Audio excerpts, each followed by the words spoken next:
Hello, and welcome back to yet another video. This is the 28th episode in a Naruto Uzumaki story in which a few little changes might have a significant impact. Knowledge provided early in Naruto's career converted him from a hopeless loser to a powerful and skilled shinobi.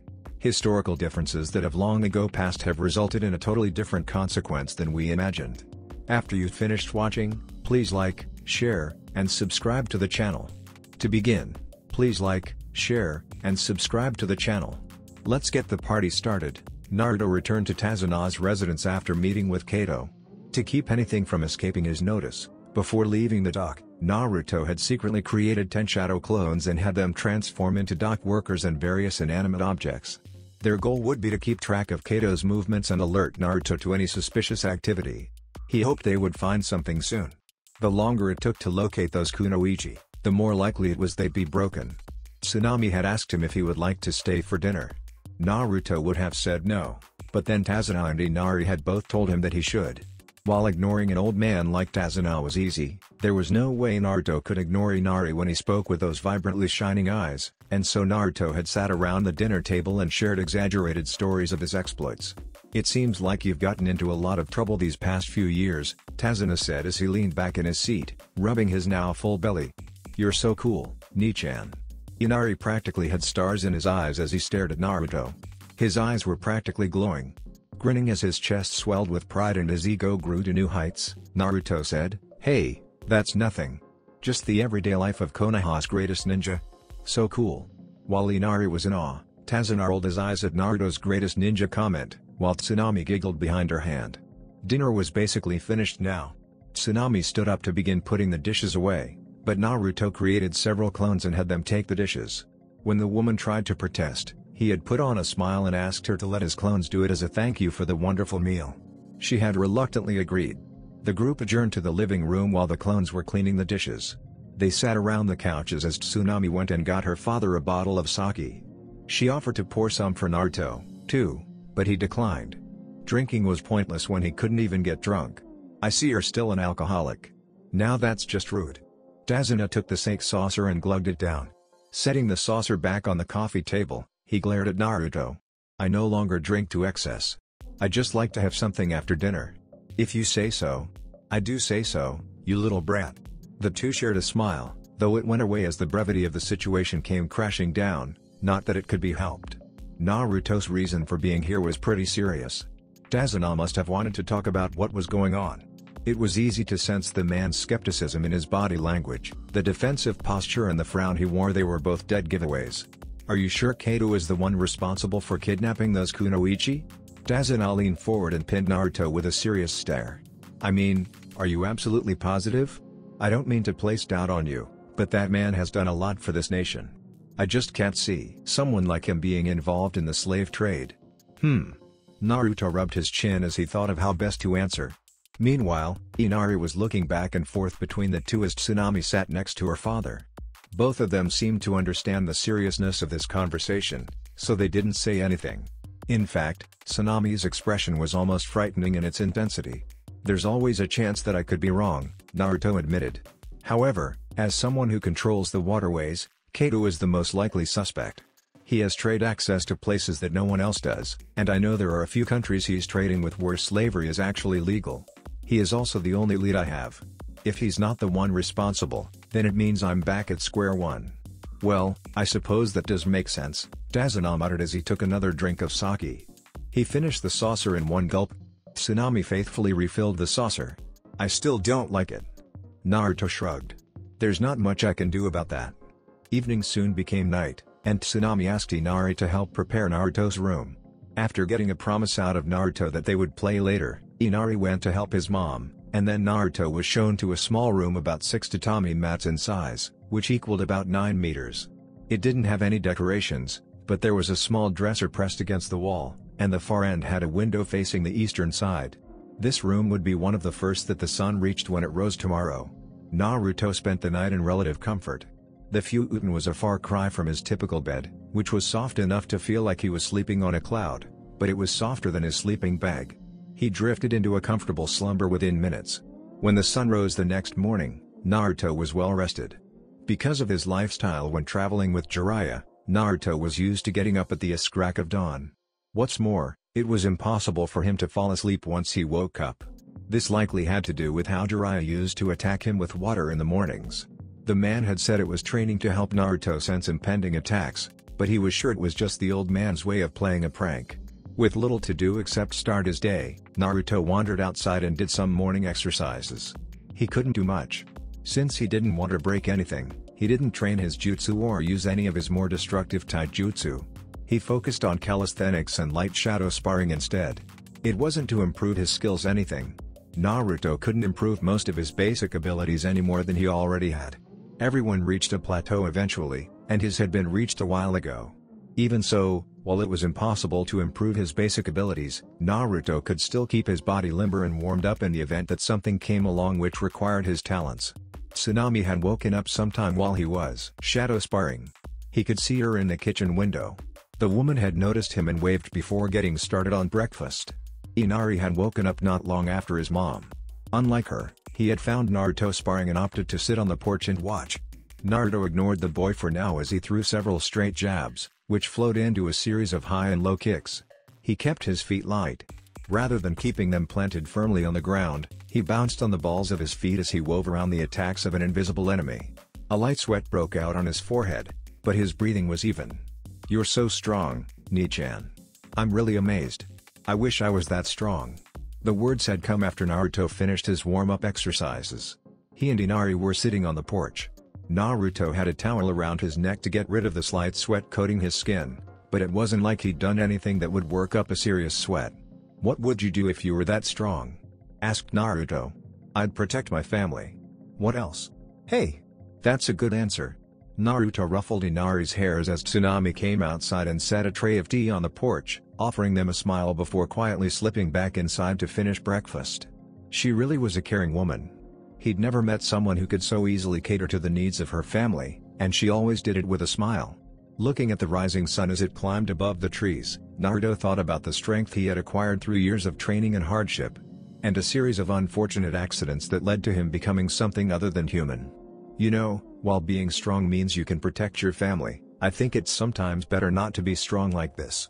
Inari looked befuddled. "Why is that?" "Because." Naruto squinted his eyes as he searched for the right words. "Because the strong only know how to destroy. It's easy for those with strength to destroy and subjugate those who are weaker than them. You don't do that," Inari pointed out. Naruto smiled. "Maybe I don't destroy the livelihoods of others, but I'm plenty destructive." He thought about all the missions he'd been on, all the property damage he'd caused during those times. Most of his techniques were destructive. The Rasengan, the Rasen Shuriken, and his other Rasengan variants, his multitude of Wenjutsu. There were so many techniques he had that indiscriminately destroyed whatever was in their path. Of course, it wasn't like he destroyed things on purpose. That was just the way life went. No one had ever really complained about it either. But he always felt bad when he saw how much people had to work to repair the damage one of his fights had caused. That was one of the reasons Naruto tried to fight opponents far away from civilization.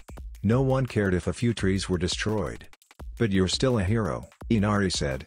"I really look up to you, Ni-chan. You saved my mom and grandpa. So what if you're a little destructive? It doesn't change the fact that you saved lots of people." Grinning, Naruto placed a hand on Inari's head again. I know. I'm not saying I regret what I do, or that I regret becoming stronger. I'm just saying that what you and old man Tazuna do are even greater than my own accomplishments. You guys build stuff. You create. I think that's worthy of praise." Inari didn't understand right now. While he wasn't much older than Naruto had been when he first became a ninja, Inari also hadn't grown up the same way. Yes, he'd been oppressed by Gato. However, in many ways, Inari was still a naive boy who hadn't experienced the horrors that ninja do.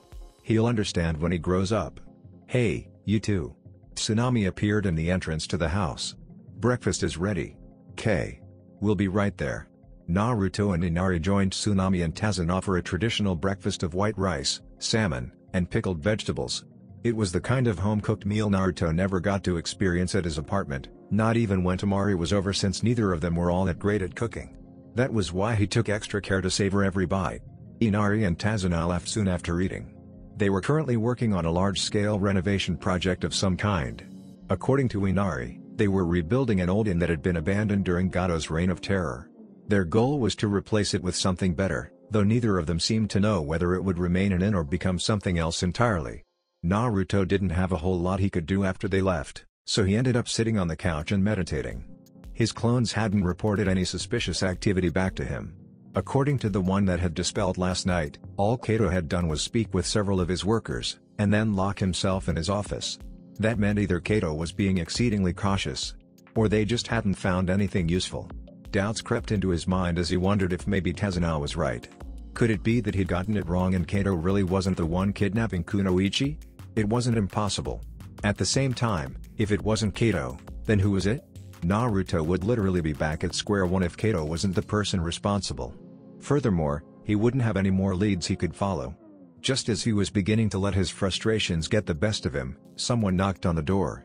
"I'll get it," Tsunami called before Naruto could even stand up. The sound of her footsteps echoed down the hall and stopped. Naruto heard the door open. "Yes? Can I help you? Oh, you have a message for Naruto? Very well. I'll deliver it to him." Naruto blinked as the door closed again, and then Tsunami came into the living room with a letter in her hand. She seemed concerned. "A man in a business suit wanted me to give this to you." Tsunami handed Naruto a letter. There was nothing extravagant about it. The envelope was simple and unadorned with anything. Opening it, Naruto pulled out a small sheet of paper that had a simple note attached to it.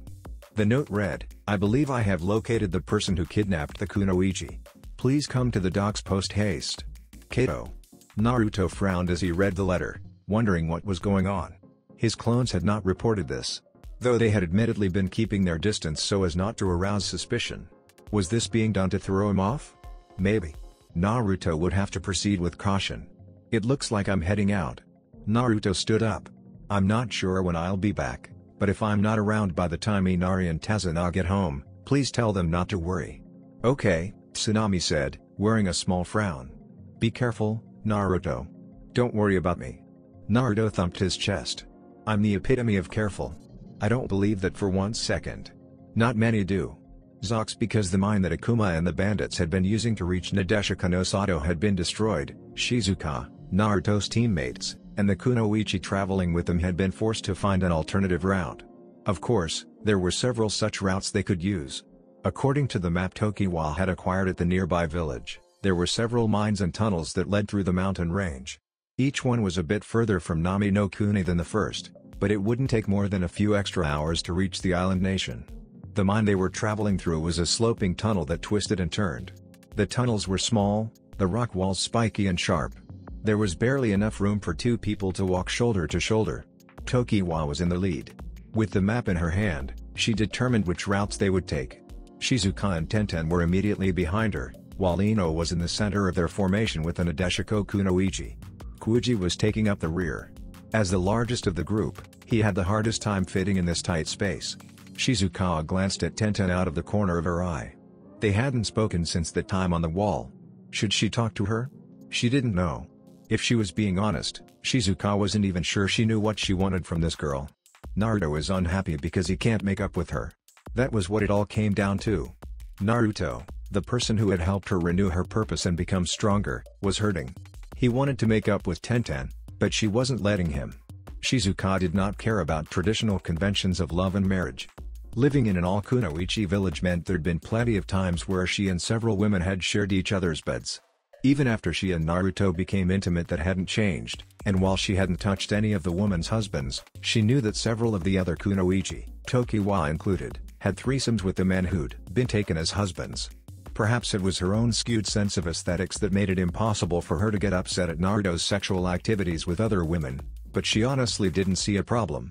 So long as he loved and supported her, she didn't care who he slept with. If she was being honest with herself, Shizuka was actually interested in adding Tamari and Koyuki to hers and Naruto's nighttime activities. Maybe if the 3 of them tackled Naruto together, they could outlast him. That would be nice. I'd like to see what he looks like after he's been exhausted. Several hours passed in relative silence. The group soon emerged from the small tunnel, which widened into a room that seemed to be around the same size as a bedroom in Nadeshika no Sato. It was round. Barren walls were bumpy and misshapen.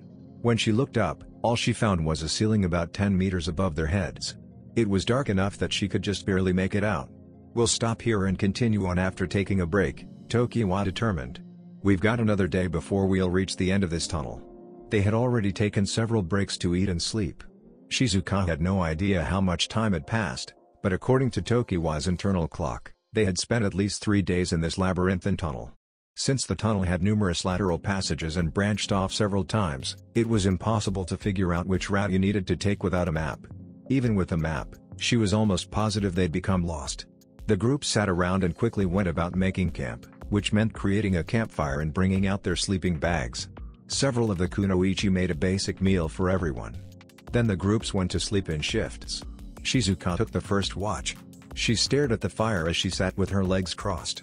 The chances of them being attacked were slim, but she understood that it was better to be cautious on the off chance that something did happen. As she continued staring into the dancing flames, a figure sat down next to her. "Couldn't sleep?" she asked Tenten.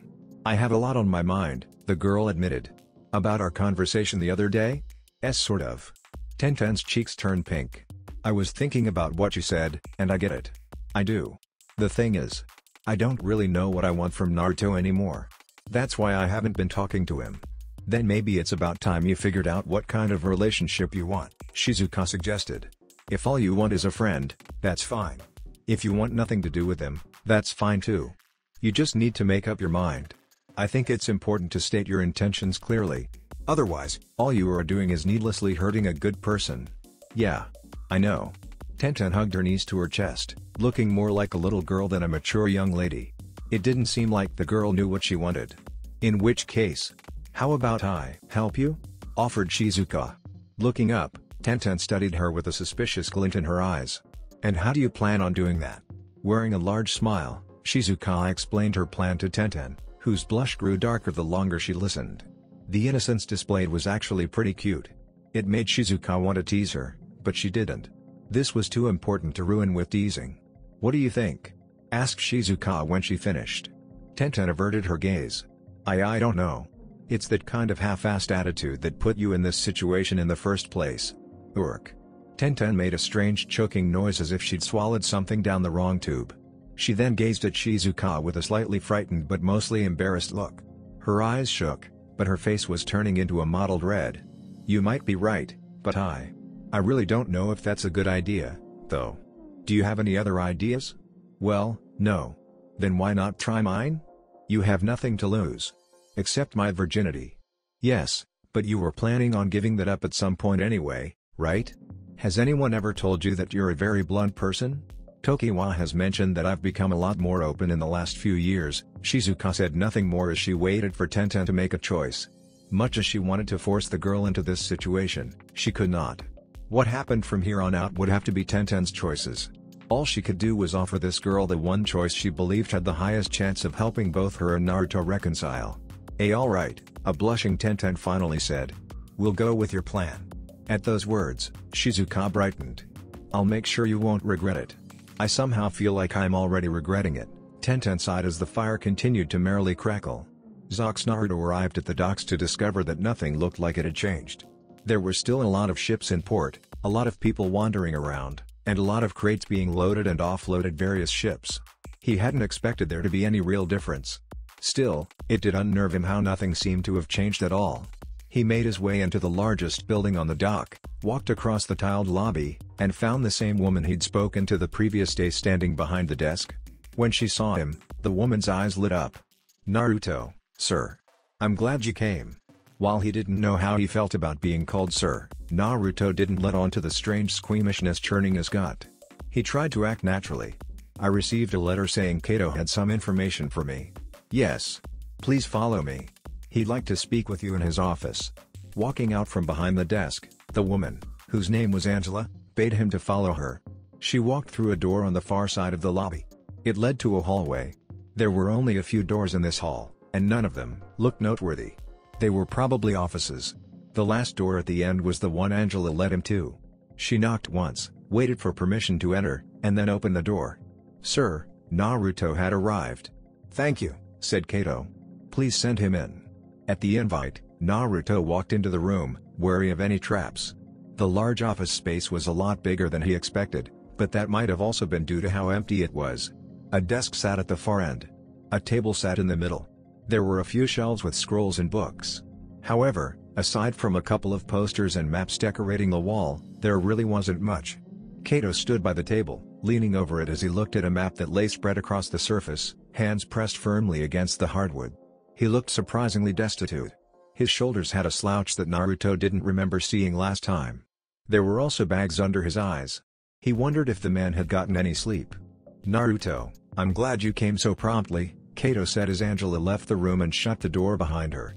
"Considering your message, I couldn't not come quickly." "Yes, I suppose that is true." Naruto wandered over to the table and looked at the map, which was of the Kaizoku Sea and its surrounding nations. There were quite a few nations attached to the sea. Even parts of Hinokuni were connected to it. Aside from the map, several objects shaped like ships were sitting on the sea. They must have denoted the trade routes his vessels used. Something like that. "Your note mentioned you had discovered who you think is the kidnapper," Naruto prodded. "Yes," Kato sighed and ran a hand through his hair. "After you came to inform me about the kidnapped Kunoichi, I decided to run an inspection of the ships stationed in port. I called it a random inspection to check for structural integrity. However, while I was inspecting the ships, one of them left before my people could do an inspection of it. I checked the ship's cargo manifest, and the amount of crates that had been packed onto the ship didn't match up with what the manifest told me the ship was carrying." Naruto did remember a ship leaving port from his clone's memories, but he hadn't given it much thought at the time, assuming it was just a regular ship heading off to deliver goods. "Could that have been it? And you think this ship has the kidnapped Kunoichi?" he asked. "I believe so," Kato admitted. "Why else would he leave before I could inspect his ship if he didn't have something to hide?" "True enough." Naruto frowned as he tried to sense a lie in the man's words, only to find nothing but honesty. Even as he strained his five senses, he could find nothing. Kato's heartbeat was regular, his breathing and pulse were normal, and his eyesight was unwavering.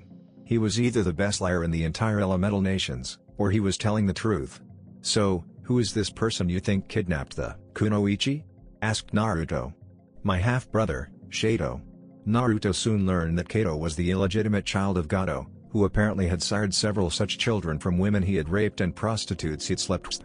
Kato was a child born from rape. Despite this, his mother had raised him with love and done her best to provide for him. When he grew up, Kato got a job working for a branch of Gato Company, rose to the ranks, and used the money he earned to help ease his mom's burden. After Gato died, Kato had used his intelligence and wit to take the reins of the company. Shato is another one of Gato's children.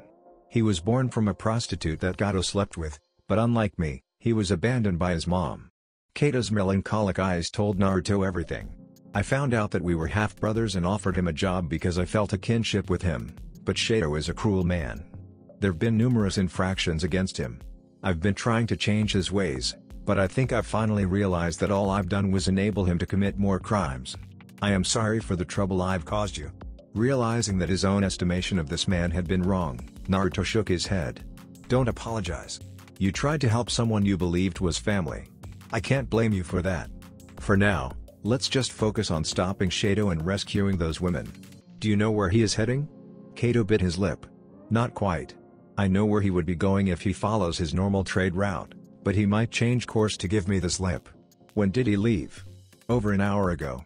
"Which means he couldn't have gotten far." Naruto thought the situation through and tried to think about what the best method of finding out Shato's location was. However, in the end, there was really only one option. "Thank you for letting me know what's going on. Please leave the rest to me." "Are you sure?" "I can offer my ships to help you find him," Kato offered. "There's no need." Naruto gave the man his most confident grin as he thumped his chest. "After all, I'm a one-man army." Zox true to his words about being a one-man army, Naruto had sent out a literal army of Shadow clones, over 10,000 in total, to discover the route that Shadow was taking.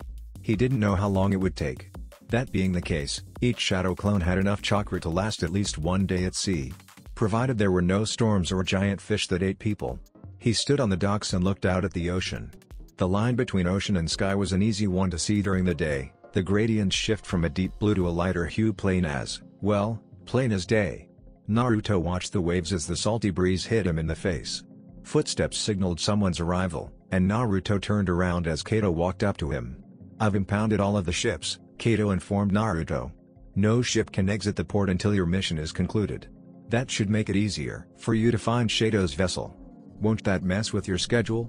"It will," but I consider it a small price to pay." Kato stared at him with eyes that were nothing like his father's. "This is also my fault for not keeping a closer eye on Shado and allowing him to do as he pleases. I should have been more attentive, but I let my wish to help my family blind me to what he was doing. Suffering a hit to my company's reputation is a small price to pay for correcting my mistake." Those words made something unsettling twist Naruto's stomach into knots. He tried to ignore the feeling, but the more he did, the stronger it became. In the end, all he could do was sigh and relent. "It appears my initial assumptions about you were incorrect." Naruto scratched his chin. "When I first arrived in Nami no Kuni, Tazuna told me about who you were and what you had accomplished, and I immediately assumed you were the one responsible for kidnapping those kunoichi. I'm sorry for suspecting you." Kato shook his head. "Pay it no mind. Were our situation reversed, I probably would have assumed the same thing." As they were talking, Angela came up and said several shipping captains were requesting an explanation from him as to why they weren't being allowed to leave. Kato sighed and told her that he'd be right along. He offered Naruto one last goodbye, and then departed to placate his captains. Not long after Kato left, one of Naruto's clones dispelled. He closed his eyes as several images came to him. He saw an alcove hidden on a small island. Retracing the route his clone took using the memories he gained, Naruto furrowed his brow when realized that it was the largest island outside of the Haran Bay. That meant he needed to travel north. Naruto created a clone and ordered it to inform Kato that he'd located Shado and was leaving to rescue the kidnapped kunoichi. Then he took off.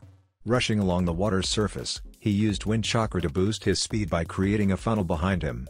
His actions caused the water to quake as a large wake spread like a trail at his back. It took a long time to reach island. In truth, he had probably arrived earlier than anyone else could have, but it felt like hours had passed to him. When he reached the alcove, Naruto found another one of his clones crouching on the water's surface, staring into the inlet where the alcove was located. "Has there been any change?" asked Naruto. "None, boss." The clone shook his head. "They haven't moved." Nodding, Naruto said, "Dispel yourself to alert the others that they should also dispel." "Asu." With a cloud of smoke appearing around him, the clone dispelled. Seconds later, Naruto felt the memories of 10,000 clones hit him as the rest dispelled as well. He grimaced as a headache slammed into his forehead. Those damn clones should have known better than to dispel all at once. They must have been playing a prank on him. Stupid clones. Shaking his head to clear it, Naruto turned back toward the inlet, with its rocky cliff face and dangerous waters. This side of the island looked abandoned. That said, Naruto knew there was a village on the other side. A glance further down the inlet revealed the alcove. The large cave, which must have formed naturally over the course of eons, was big enough that Shado's vessel, a massive cargo ship, was able to easily sit inside of it. Not only was the ship docked next to a naturally formed docking station that rose from the water's surface, but there were numerous pieces of loading equipment. As he watched, a massive crane sitting on the dock lowered into the ship.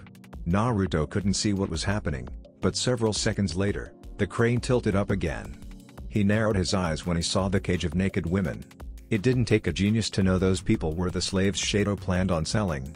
Whether or not those were the kidnapped kunoichi, he didn't know, but it honestly didn't matter. He planned on rescuing everyone. Using his godfather's transparency technique, Totan Jutsu, Naruto crept into the alcove, made his way to the ship, and then deactivated the jutsu. It was hard to use this in wall walk. The chakra from wall walking disrupted the technique. He placed his left foot on the ship's hull and channeled his chakra. Then placed his other foot on the hull. Now standing vertically, Naruto walked up the hull until he reached the edge, and then peered over the wall. Several dock workers were rushing to and fro, some carrying boxes while others simply barked out orders. Among the numerous people running every which way were two who seemed to merely be enjoying the atmosphere. The man was short, had a head of frizzy hair, and wore sunglasses despite being inside a cave. Like his father, he had the same evil-looking face. It was gaunt, making him appear older than he was. Naruto thought he looked exactly like his father, unlike Kato. His companion was a woman dressed in a white lab coat. She had a mousy appearance. Her messy brown hair was in disarray.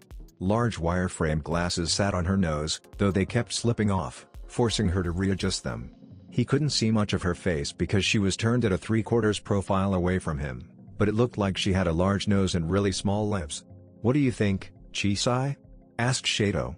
"That damn Kato caught on to us faster than I thought he would, but I think we managed to get away with a large enough haul." I would have liked to have acquired a few more kunoichi personally, but I suppose it can't be helped. The woman adjusted her glasses some more as the crane emerged from a cargo hold down below. Attached to the crane was another cage filled with women. The ones we do have should be enough to further my research. And they will provide a hefty sum once they've been properly broken, Shado added. Yes. Naruto bit his lip as he wondered whether he should take them on now or wait. It was a pretty sure thing that Shado wouldn't have anyone strong enough to take him on, that much was guaranteed. Hiring a ninja of Akuma's caliber would have been costly. Naruto had doubts that someone like this could hire another S-ranked ninja. At the same time, he didn't know what this man might have up his sleeve, and he might use the women he planned to sell as hostages. But if I can attack him fast enough. He shook his head. Even if Naruto managed to take down Shado right now, he would still have to deal with the hired thugs. There were many on the ship, and there were even more on the docks. He didn't know how many more there were inside of the ship or further in the cave. For all he knew, there could have been thousands. My best option is to locate all of the women who've been kidnapped and rescue them first. Or I could use my shadow clones to kill everyone first, but I don't know how many people are here. Deciding that rescuing the women was the best choice, Naruto made sure no one was looking at him, and then slipped on board.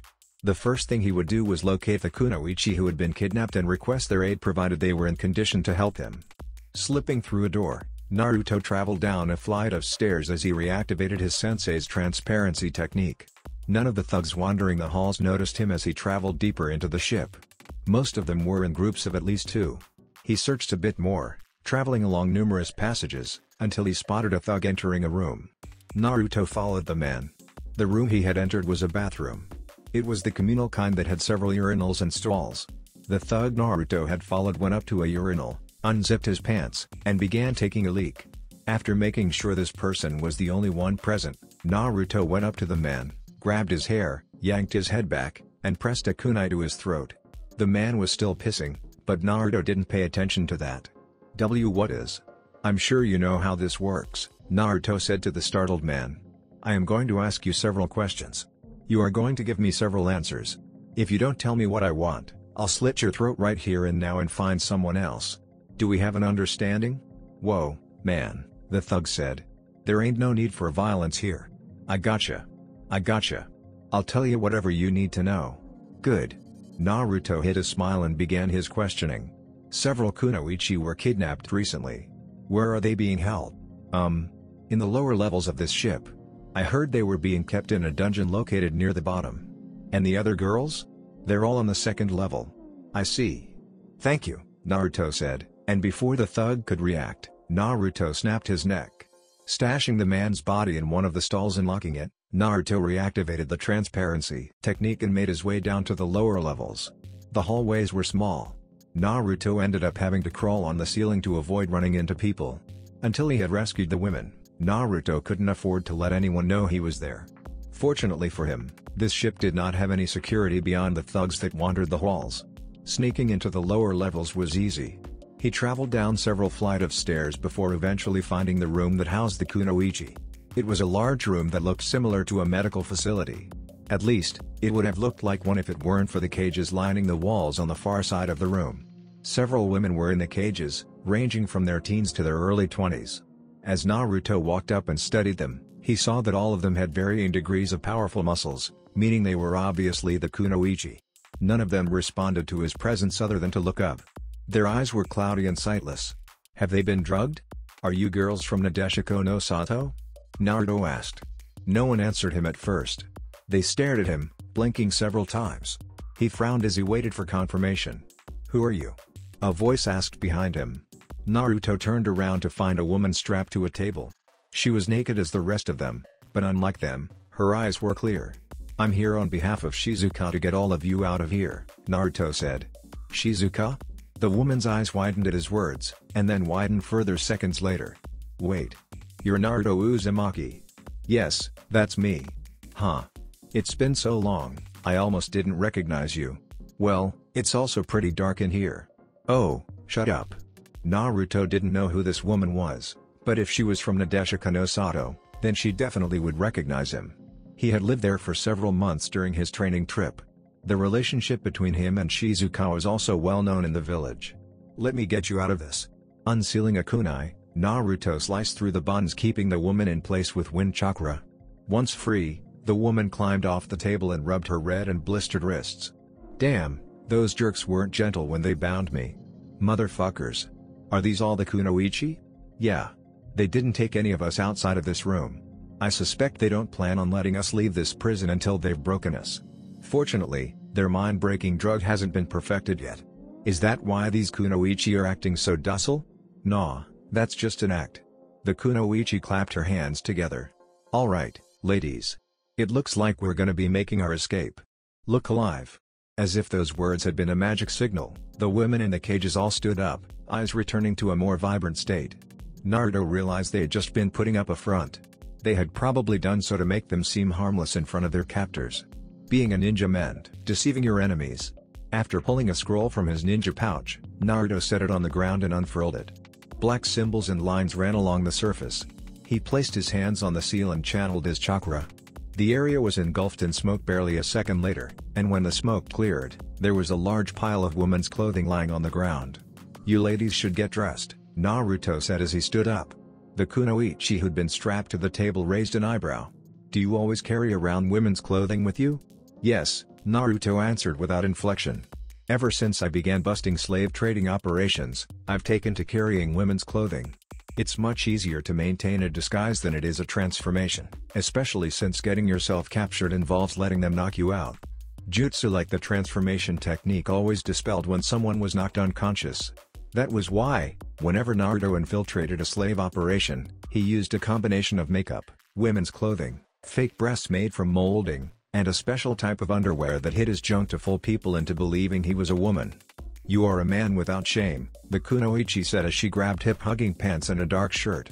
She slid into the pants, foregoing underwear, and then put the shirt on. Naruto shrugged as the other kunoichi began getting dressed. Shame has no place in the life of a shinobi. Hey! True. Naruto learned that the kunoichi's name was Mai Shiranui. She was a busty blonde woman who specialized in Tainen Jutsu, a type of close-range combat that focused on body-enhancing ninjutsu to increase her taijutsu capabilities. Her body also had a unique constitution that allowed her to resist and flush out various drugs and poisons, which explained why she let those people drug her. She'd probably piss them off so they would try to break her first. With the kunoichi all freed, Naruto created a simple plan that would allow them to hasten the completion of this mission. The kunoichi would rescue all the women aboard this ship, kill anyone who stood in their way, and assume command of the vessel. Meanwhile, Naruto would confront Shado and Chisai, rescue the rest of the women who'd been captured, and dispose of any thugs wandering outside of the ship. Their plans made, the group quickly left the prison behind them and got moving.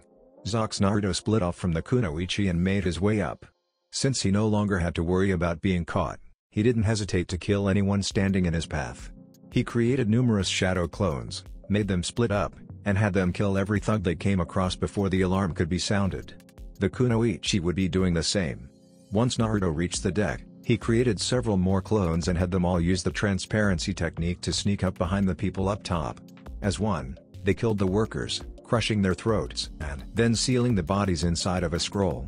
After that, all of the Naruto clones dropped their jutsu and used the transformation technique to transform into whoever they had killed. While this was going on, the real Naruto, still under a transparency jutsu, snuck off the ship and onto the deck.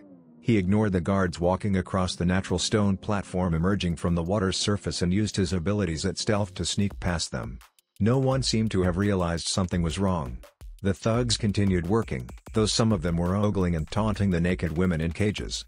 From the embarrassed shrieks and crying, these women were not kunoichi but regular civilians. This alcove had several passages leading deeper into the island. He walked through one of the passages.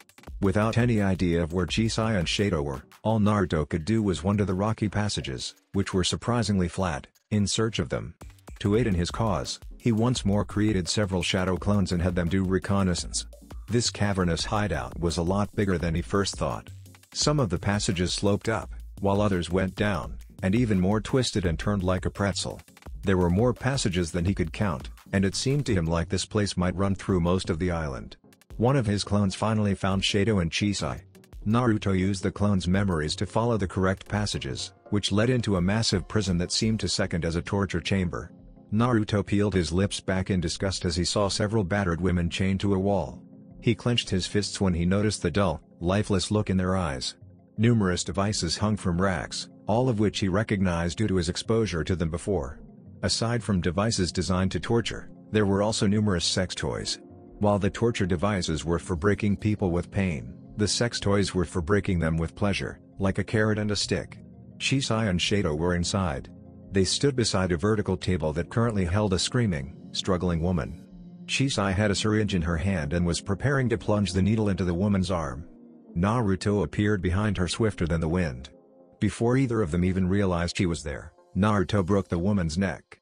As she crumbled to the ground, Shado turned around in shock, and in that moment, Naruto unsealed his kunai, slammed the man into the ground, pinned Shado's hands with his knees, and held the kunai against his throat. "Hello, Shado." Naruto smiled. "Pleasant evening, isn't it? Who the fuck are you?" Shado tried to put on a brave face, but Naruto punched him in the nose hard enough to break it. As the man cried out, Naruto clicked his tongue. "You are not the one asking the questions here. I am." Naruto leaned in close enough that Shado could see his glaring blue eyes. "You are going to tell me everything about your operation. Fuck you." Naruto almost sighed at this man's bluster.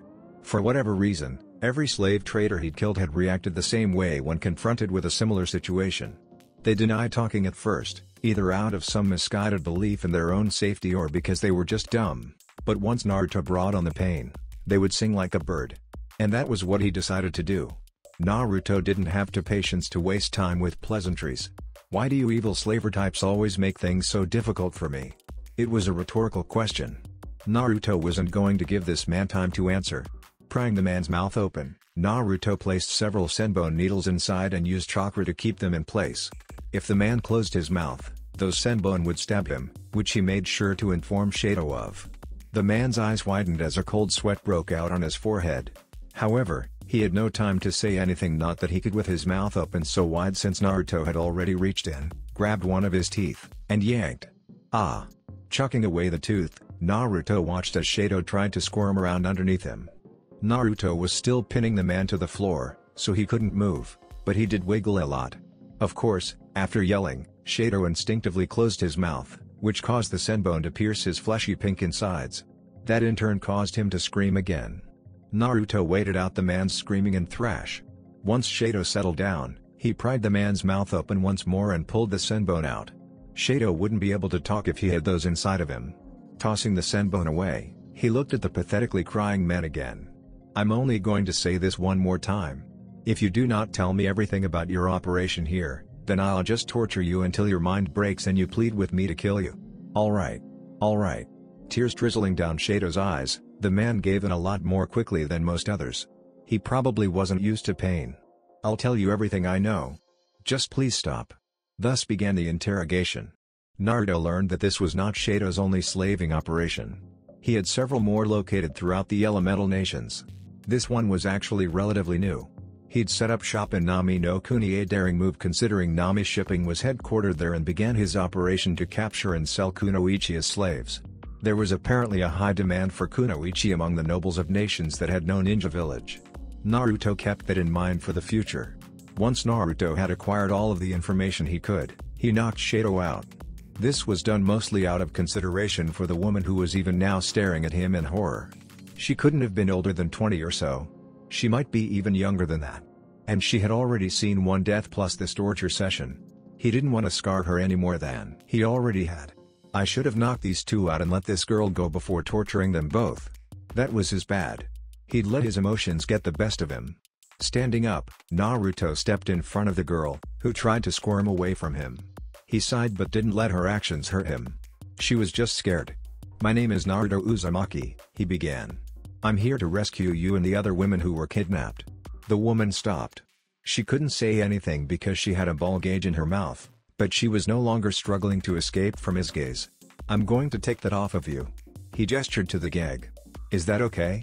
The woman nodded, and Naruto reached behind her to undo the latch that kept the gag in place, and then slowly, careful not to hurt her, pulled the gag away from her mouth.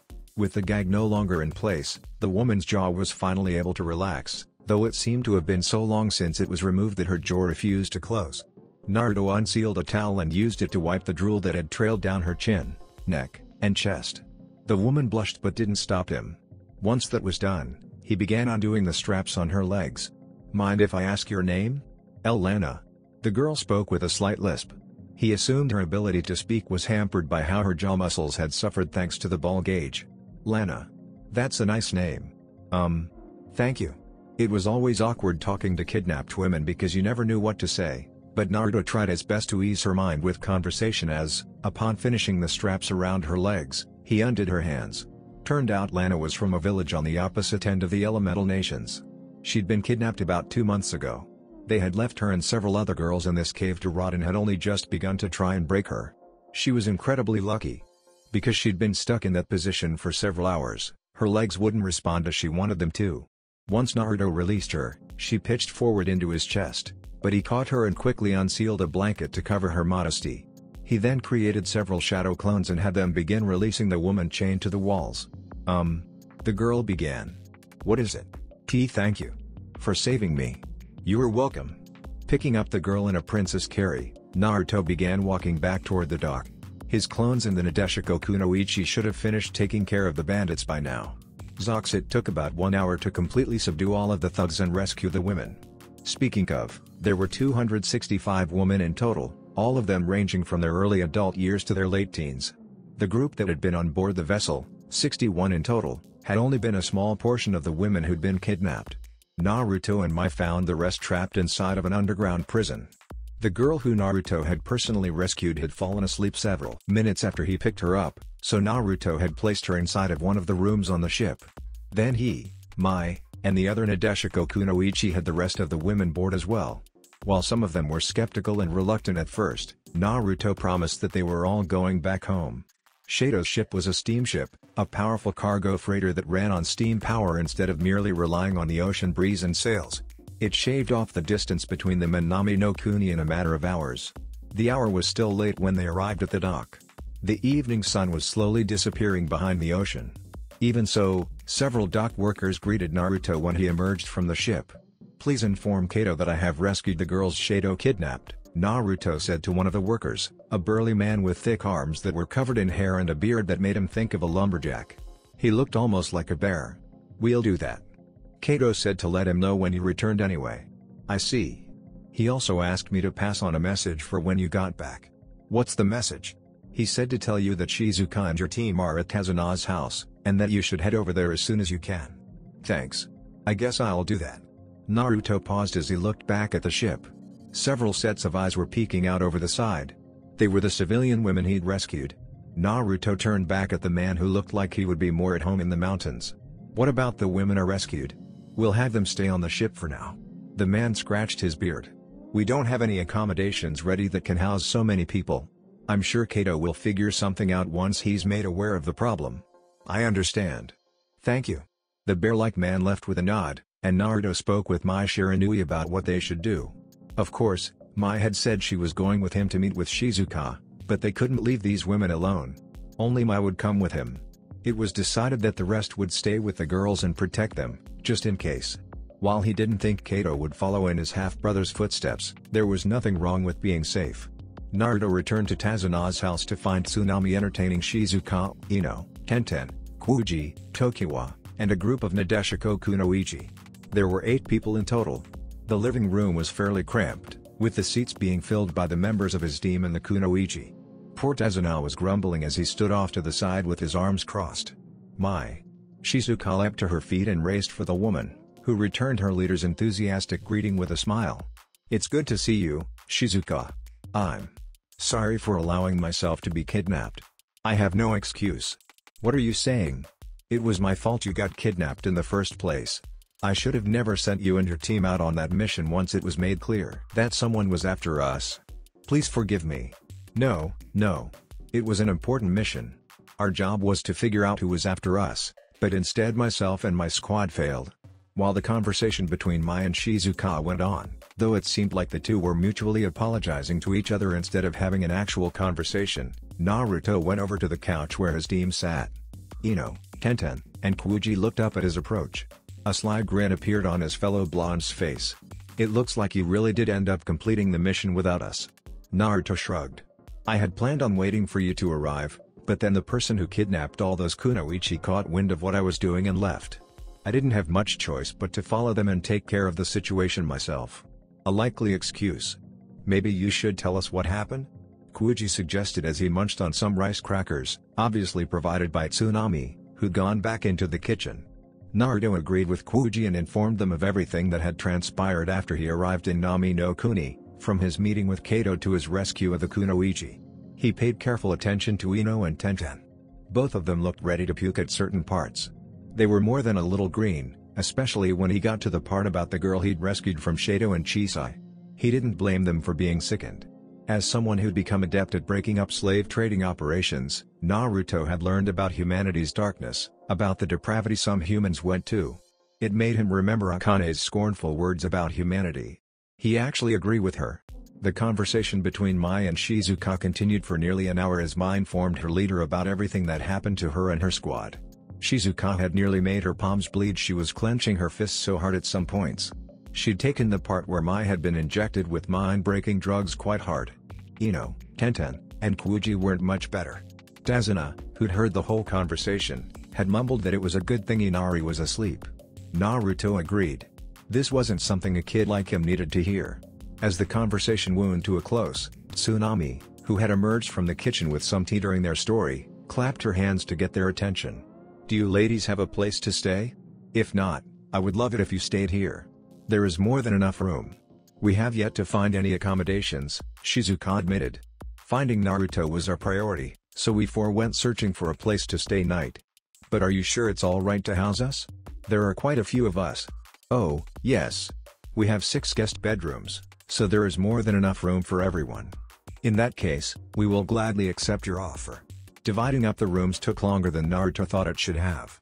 At first, he and Kuuji were going to share a room since they were both guys, while the Nadeshiko kunoichi would share another room, and the Konoha kunoichi would also share a room. However, Shizuka had protested. She stated that she wished to share a room with Naruto.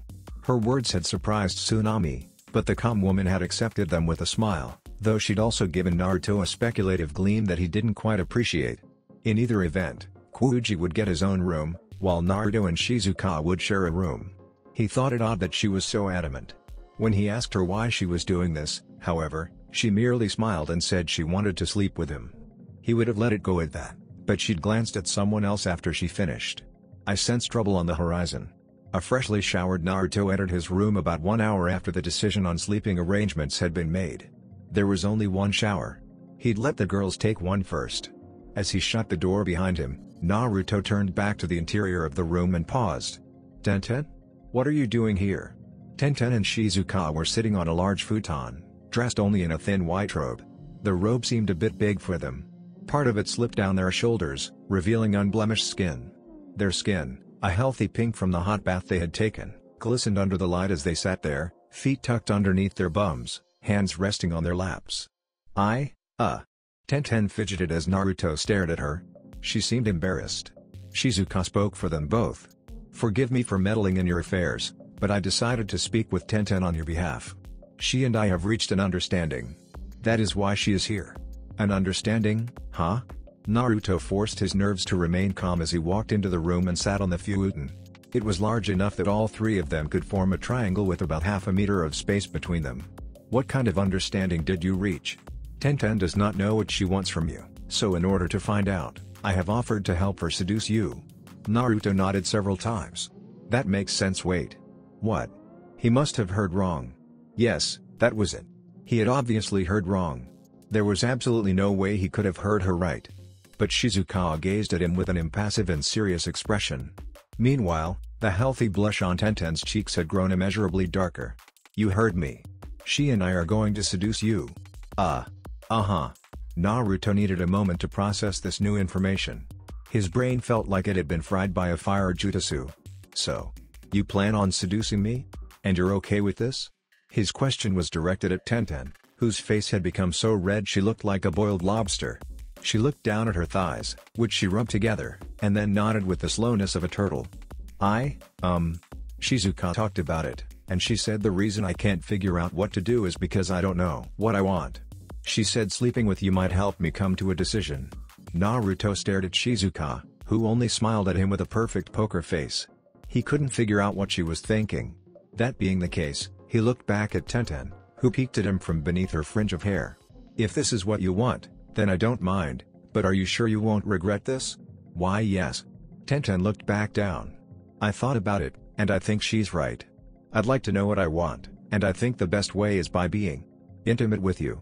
If he was being honest, Naruto didn't really understand it, but he did know that intimacy often let people understand things about another person that they couldn't figure out just by knowing them normally. He likened it to fighting. When two powerful warriors fought, they could understand each other through their fists. In this case, when two people had sex, they understood each other through the connection such an act formed. He guessed this was something like that. "So long as it is something you're okay with," Naruto said. "You Tenten merely nodded.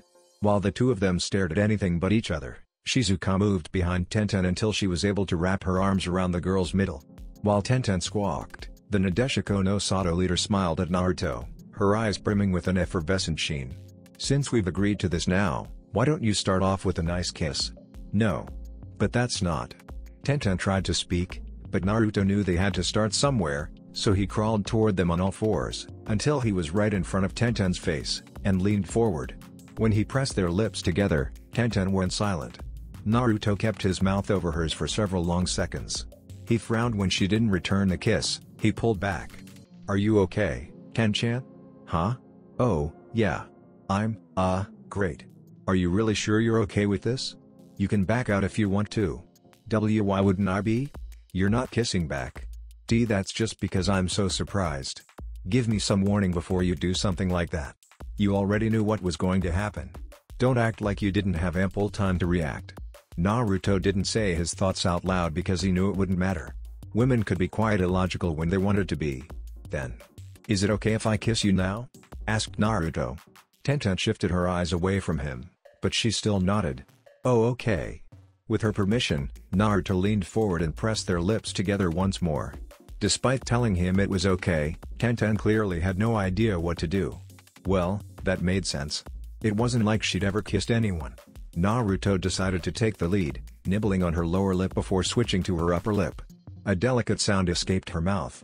Her lips parted. Naruto could have chosen to slip his tongue inside of her mouth, but he didn't think she was ready for such an act. That said, he did dip his tongue briefly into her mouth to caress her tongue. HNN. Before the kiss could get too intense, Shizuka, still behind Tenten, pulled the girl back. The weapon user was already breathing as though she'd run 100 kilometers with Rock Lee and Mitogai. Her shoulders heaved and the robe she wore had slipped off to reveal more of her lightly tanned skin. "I think we should switch tactics here," Shizuka said with a smile. "We can't have you neglecting one of us in favor of the other." Naruto would have questioned her about letting Tenten sleep with him then, but he also realized that she did have a point. He couldn't just please one of them. Still, this problem could be solved with a simple shadow clone jutsu, and no, you cannot create shadow clones. Damn it. Before Naruto could fully relinquish his thoughts of using the shadow clone jutsu for sex, Shizuka slipped past Tenten and engaged Naruto in a fierce dueling of tongues. He barely had time to squawk before she pushed his back onto the futon and plundered his mouth. She quickly worked the knots of his robe, undoing them and pushing it apart. Seconds after the chilly night air hit his bare skin, Naruto felt a delicate hand rub his crotch over the boxers he was wearing. He recognized Shizuka's touch. His flaccid cock soon rose at the feeling of her delicate and skilled fingers. "There's a good boy. I love how you can get your soldier to stand at attention so quickly. I don't do anything. He has a mind of his own." "That so? I guess I should be glad he's so reactive then." Shizuka peeled Naruto's boxers off, tossed them aside, and then placed her hands on the thick, meaty shaft. Naruto sucked in a breath. Her hands weren't cold, but compared to the heat radiating from his dick, they were like ice. It was a strangely pleasant contrast that sent shivers up and down his spine. "Hello there," Shizuka cooed as she rubbed her cheek against Naruto's dick. "Did you miss me?" Naruto wanted to make a snappy comeback, but then Shizuka kissed him, and all words he could have possibly said fled his mind like water evaporating from a fire jutsu. His mind was further hampered from thinking when Shizuka opened her mouth and slowly took him inside of her. The warmth and wetness of her mouth made him grit his teeth. Matters weren't helped when she pressed her tongue against the underside of his shaft and dragged it along his skin. He grabbed the bedsheets and tried to resist bucking his hips. The last time he did that, Shizuka had nearly choked because she couldn't fit all of him inside of her.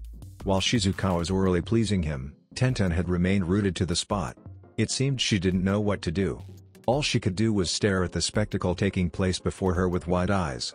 Yet even though her mind seemed frozen, her hands seemed to move with a mind of their own. They were buried between her thighs. Slrrrppp.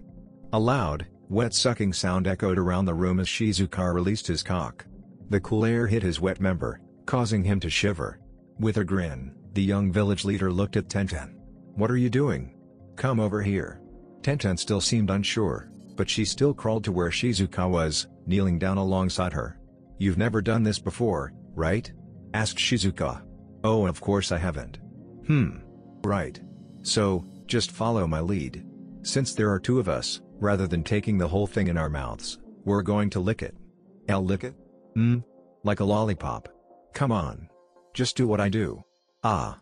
Naruto had been watching the surreal scene with a sense of wonder, but when Shizuka pressed the flat end of her tongue against him and dragged it from the base of his shaft to the tip of his head, he threw his head back and tried not to let the sensation overwhelm him. Her tongue was warm and soft. She licked him just like she said she would, like he was a lollipop. "Come on, Tenten. Are you just going to stand there like a lemon? Hurry up." "Alright. So, I do it. Like this?" Just like that." A completely different sensation from Shizuka's bold display raced through him as Tenten, leaning down, pressed just the tip of her tongue to him and gave an experimental lick. She pulled back for a second. The expression on her face was bizarre. It was like she had tasted a food so foreign she had no way to quantify it. However, after another moment had passed, she leaned back down and licked him again. "That's good. Just keep doing that." Shizuka tucked a strand of hair behind her ear as she leaned over. "And now, I'm going to join you." Naruto could feel his body pulsing as Shizuka joined Tenten in licking him. Their hot breath washed over his cock as their soft tongues lathered him in saliva. He could barely breathe as the combination of their hot breath and wet tongues mixed with the cool air to enhance the feelings running through him. It wasn't long before he felt the telltale tightening of his balls that signified his impending release. Ha. You too. I'm about to come." As if those were the words she'd been waiting for, Shizuka fondled his balls while taking his head in her mouth and sucking on it. Naruto released a shout as he unloaded his spunk into Shizuka. Her cheeks bulged a bit because there was so much, and several trails dribbled from her mouth. She quickly swallowed everything he released and cleaned off her face. "You still taste incredibly salty," Shizuka murmured. "You've been eating more ramen, haven't you?" "I can't help it. Our ramen is the best. I think I'm gonna put you on a diet of fruit for a while." "Anything but that, please." While Shizuka teased Naruto, Tenten stared at the girl with something akin to astonishment. "You just drank his sperm." "Of course I did." Shizuka smiled. "It's high in protein, and even if it's a little salty, it still tastes good." Does it really?" Shizuka fixed half-lidded eyes on Tenten. "Would you like to find out for yourself?" "And no thanks." Tenten turned her head. "Fair enough. Now then, it looks like Naruto is still harder than an earth jutsu. What should we owe?" "I know. Tenten, let's do this." "Do what? Hey. What are you doing?" Naruto was still lying on his back when Shizuka grabbed Tenten and pulled her over to him. He blinked as her panty-covered crotch suddenly sprang into view directly above him. Tenten's panties were wide. They were also damp. He could see the outline of her lips as the wet and semi-translucent fabric clung to her. The sight made his dick twitch. "You know what to do, Naruto," Shizuka said as she went back to his crotch. "What to do? What are you on? Naruto? What are you doing?" "Returning the favor," was all Naruto said before he pressed his mouth against Tenten's panties and kissed her lips through them. Tenten's entire body seemed to shudder. Naruto's nose, which was buried in Tenten's butt as she pushed against him, wiggled as she shook her hips. Wait. I'm not ready on. Hike. Yan. A pair of soft hands landed on his stomach. They were calloused and strong from years of weapons training. His abs twitched at the feeling, but there were two more prominent sensations running through him. The first was the taste of Tenten on his tongue and the feeling of her quivering lips through her panties, and the second was the feeling of his soaked in saliva dick being encased between two soft, round marshmallows. He didn't have to look to know that Shizuka had wrapped his cock in her tits. The feeling of his dick gliding through her breasts was unmistakable, as was the intense pleasure her actions gave him. Tenten's cries grew louder as Naruto moaned around her cunt, unable to keep quiet thanks to Shizuka. Deciding that he needed to up his game, He pulled Tenten's panties to the side and attacked her directly. She was already soaking wet, with light, glistening trails running down her inner thighs. Her juices flowed into his mouth as lapped at her lips with his tongue. Of course, simply licking her wasn't going to do anything, so Naruto peeled her lips apart and inserted a finger, and then he extended his tongue and began stimulating her clit. Nya. And Naruto. Don't touch that. It's very sensitive Hyan. As Tenten's juices exploded against his mouth and tongue, Shizuka had taken his head into her mouth and was sucking on it as she rubbed the rest of him with her breasts. Naruto was finding it hard to concentrate with her doing that. He gave himself over to instincts and continued stimulating Tenten with his mouth. And no. This sensation is... my mind. Going blank. Can't on. Ah. Tenten's end came seconds later when her entire body suddenly tightened. Her thighs, which rested on either side of Naruto's head, suddenly clamped together as she pushed her ass and pussy against his face. Naruto struggled to breathe as the love nectar's flow suddenly became a deluge. At the same time, his own impending release came quickly as he lost control over his body. Pua. Huff. Huff. Naruto was able to finally pry his head free from Tenten's ridiculously strong glutes after the girl had slumped over. He could see the ceiling now, though when he raised his head to look past him, all he saw were Tenten's quivering thighs, ass, and nether lips. Her juices were flowing from her twitching pussy and creating wet trails on his chest. I'd say she's ready to receive you, Shizuka mumbled. Wouldn't you agree, Naruto? Despite having already come twice, Naruto was still hard. Nodding, he grabbed Tenten's thighs and slowly rolled her off him. The girl was practically boneless as she flopped onto her back.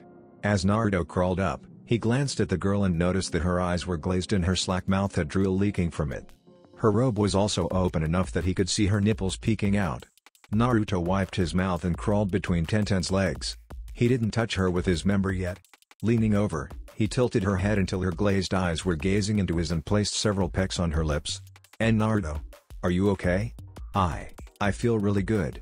Naruto almost snorted at the dumbstruck reply. I can make you feel even better if you want. May I? Tenten blinked several times, seemingly coming down from her pleasure-induced high. She stared at him for a second. He wondered if she was wondering what he could do that would feel better than what he had just done. Then she nodded. Oh okay.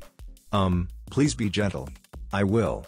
Grabbing her panties, Naruto slid the soaking wet undergarments down her legs. He lifted her left thigh, pulled her foot out of the hole, and then did the same to her right. Afterward, he repositioned her legs and placed his cock against her lips, admiring the way her entrance parted as he rubbed his shaft along her. HNN. Tenten released a soft moan-like sigh as her toes clenched from his actions. Naruto, Shizuka said. I think it's time. Right. Lining himself up, Naruto began pushing his dick into Tenten's pussy. He winced as he met resistance. She was a lot tighter than Shizuka. Tenten groaned in discomfort as he continued pressing forward, until he finally came upon her hymen. He hadn't expected it. Most kunoichi lost their hymens thanks to the rigorous training they did. Tenten, Naruto said, this will hurt a bit. Please bear with it. Oh okay. I'll do my best. Naruto retracted his dick just a bit, and then, with a swift thrust, broke through her hymen and fully sheathed himself inside of her. Tenten cried out. Tears leaked from the corner of her eyes. Naruto wanted to lean over and wipe them away, but he was afraid that moving would make her feel more pain. Fortunately, Shizuka was there. She stroked Tenten's cheeks with her hand and kissed away the tears.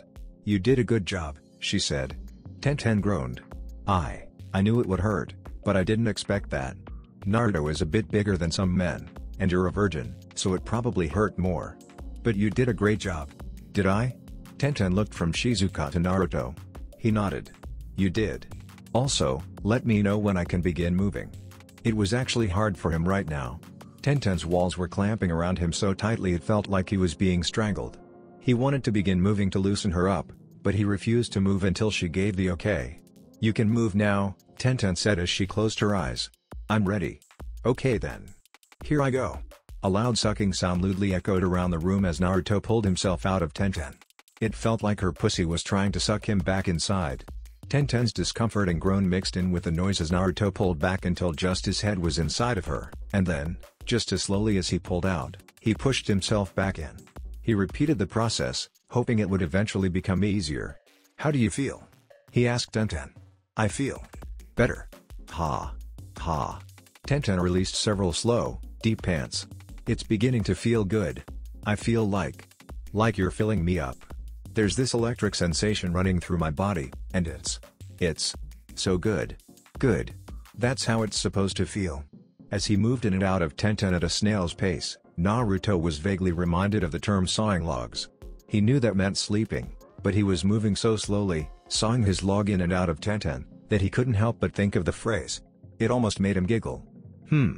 Now that we've got a good mood going again, I think it's time I joined in, Shizuka said as she leaned down and pushed Tenten's robe apart. Ah. Tenten's breathing stilted as Shizuka tongued her nipple, flicking it back and forth. After swirling her tongue around it, she lightly bit on it, and then tugged. Tenten released a loud "ooh." Naruto, who had a more or less front row seat as he slowly sawed his log in and out of Tenten's passage, witnessed Shizuka as she coated the girl's hardened nipple in saliva before taking into her mouth. Ah. Ha. And no.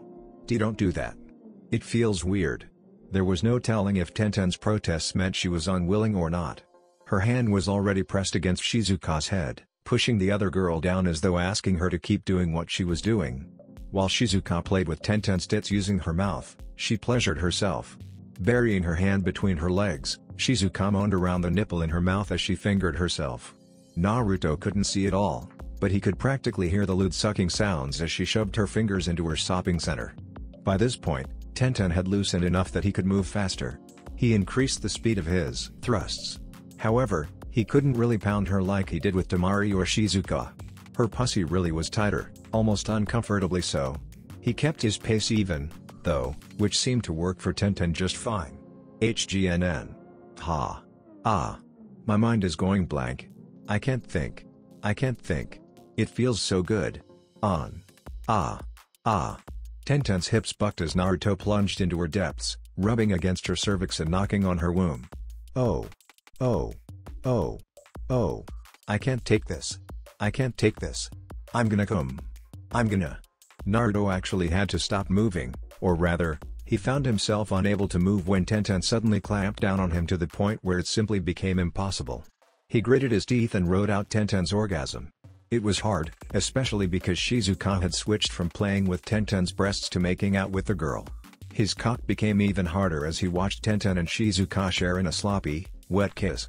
Shizuka must have known he was watching, too. She kept their mouths apart enough that he could see their tongues twining around each other. The act made his dick feel like it had been encased in a diamond jutsu. Since neither of the girls could talk, Naruto decided to simply begin moving again. He pulled back, then pushed forward faster than before. Tenten's eyes widened as she moaned into Shizuka's mouth. She couldn't say anything, though. Shizuka wouldn't let her. The other kunoichi plunged her tongue into Tenten's open mouth and ravaged her, all the while, Shizuka's own fingers plunged in and out of her now sodden passage. Naruto grunted as Tenten's body tightened again. Her thighs trembled, her legs clamped around his waist, and her stomach spasmed. Not even the extra lubrication from her orgasm helped ease the incredible tightness acting like a vice. Even so, Naruto pushed through that, continuing to fuck her silly. He gritted his teeth as he finally sensed his own release coming. When his balls felt like they were going to burst, he thrust himself into her one more time and unleashed his load, which caused Tenten to orgasm one more time. Pulling out, Naruto fell back onto his haunches as he struggled to catch his breath. He looked down. Tenten lay before him, body covered in sweat and Shizuka's saliva. Oddly enough, none of his cum was leaking from her lips. He guessed it was because her pussy was so tight it was all sealed up. She was breathing deeply. Naruto realized with a shock that she'd fallen asleep.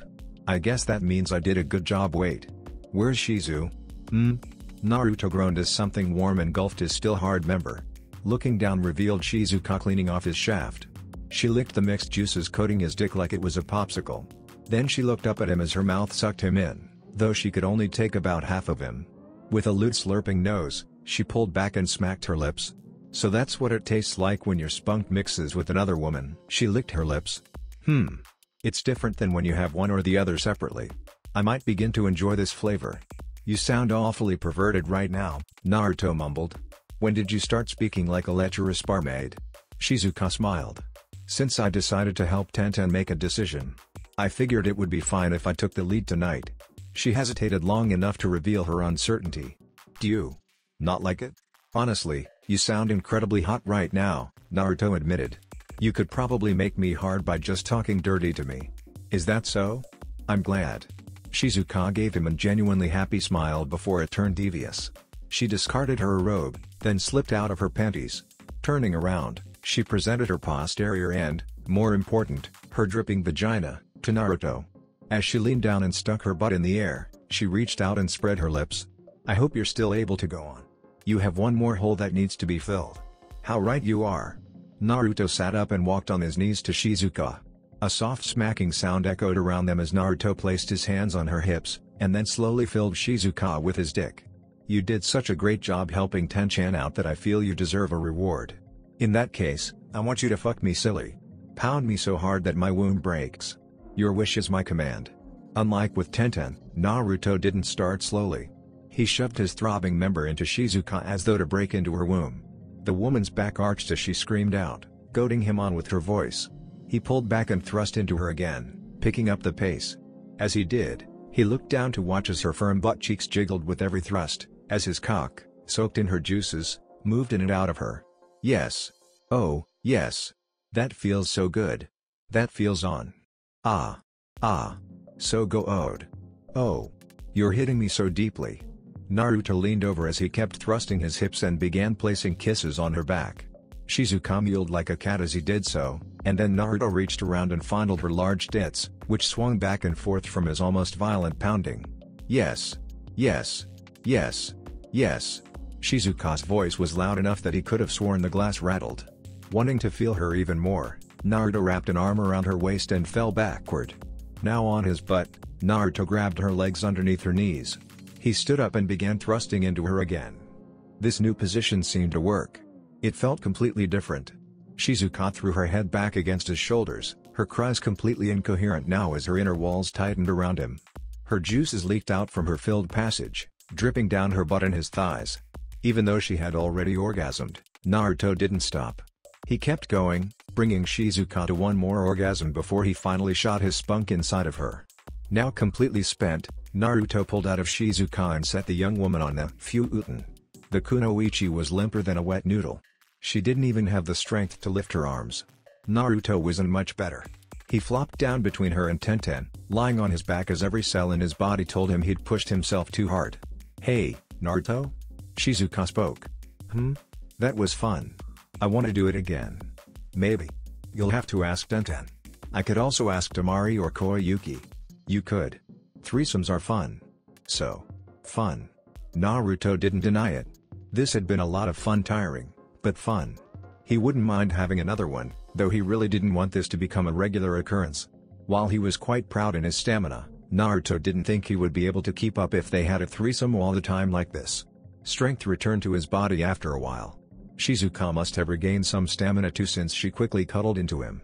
Tenten was still out like a light, so Naruto decided to just let her sleep. He closed his eyes and wondered what tomorrow might bring. Zox after their first night in Nami no Kuni, Tazuna had told them, implicitly, and with a face that could have boiled a lobster, that if they were going to have sex, he wouldn't let them stay with him and his family. Naruto agreed to the man's terms. They wouldn't have any sex until after they left Nami no Kuni. For their part, both Tsunami and Inari had been blushing a lot the next morning. Inari couldn't even look Naruto in the eye, but Tsunami was even worse. She kept sending discreet glances when she thought he wasn't looking. On a side note, Ino had been teasing Naruto almost non-stop since that night, while Kuji had discreetly asked him what having sex was like. Talk about embarrassing. There were still numerous matters that needed to be settled. First, Naruto had Ino conduct a medical exam on all of the kidnapped kunoichi and civilian women to make sure they were healthy. He didn't want to send them on their way if they were suffering from medical problems. There were a few women who had medical issues, including the kunoichi, Mai Shiranui, who was suffering from the mind-breaking drug flowing through her bloodstream. Mai was strong enough to ignore it. However, the civilians were not. Several women were actually in a nearly comatose state because of those drugs. Ino worked around the clock to flush the drug from their system, and even after she finally succeeded, she informed Naruto that there would be lingering side effects. While Ino dealt with the healing side of things, Naruto spoke at length with Kato. The first thing he did was give Kato the now captive Shato. He hadn't killed the man, though he was sure Shato wished he was dead. Since the two of them were related, Naruto believed it was Kato's duty as his brother to come up with a suitable punishment. Since he seemed so set on selling slaves, I believe I will let him know what being a slave is like, had been Kato's words during their conversation. Kato had also promised to help get all of the women safely home. He said it was the least he could do to fix his mistake of not stopping his brother from doing this in the first place. They stayed in Nami no Kuni for about 1 week, long enough for Ino to do everything she could for the kidnapped women, and then the group, now including over a dozen new kunoichi, journeyed back to Nadeshika no Sato. Their procession to Nadeshika no Sato was incredibly slow thanks to how many of them there were. It took about 1.5 weeks. Once they arrived, however, the group was welcomed back by the other kunoichi of the village. During the time where they had been in Nami, the Nadeshiko kunoichi had repaired the village until it was almost as pristine as it had been before. Since their mission was officially complete, Naruto and the others didn't stay for long. After spending a few more days to help the kunoichi settle back in, Naruto and the others left Nadeshika no Sato. Zox, it sounds like you guys had a lot of trouble with this mission. I can see why it took so long, Tsunade said. Naruto, Ino, Kuji, and Tenten were in the Hokage's office, giving a report on what happened during their mission to Nadeshika no Sato. The woman sat with her fingers laced on the desk, brown eyes piercing them as they finished. It looks like this mission was a lot more complicated than we first realized. If I had known.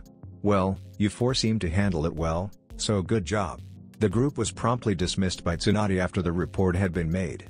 While Ino and Kuji said their goodbyes before going off to do whatever they did on their free time, Naruto and Tenten walked along the road together. While they weren't holding hands or anything so intimate, the distance between them had closed. Tenten no longer ignored him. She talked to him again just like they used to before the mission to Suna. "Hey, Naruto?" Tenten said suddenly. "Yes? Wanna get some ramen?" Naruto's eyes lit up. "Tenten. I think I love you." "You think?" Tenten blushed at his confession, but she tried to sound stern. "What kind of confession is that?" But Naruto just laughed. "Of course I love you a lot. You're my Ten-chan." "Idiot," Tenten muttered with a smile. The bright sun overhead heralded another beautiful day as the two ninja of Konoha went off to visit Ichiraku's together. That's it for this video. I hope you all enjoyed the video. Don't forget to like the video, subscribe to the channel, and follow me on my other social media accounts. Anime God here, and I'm signing off.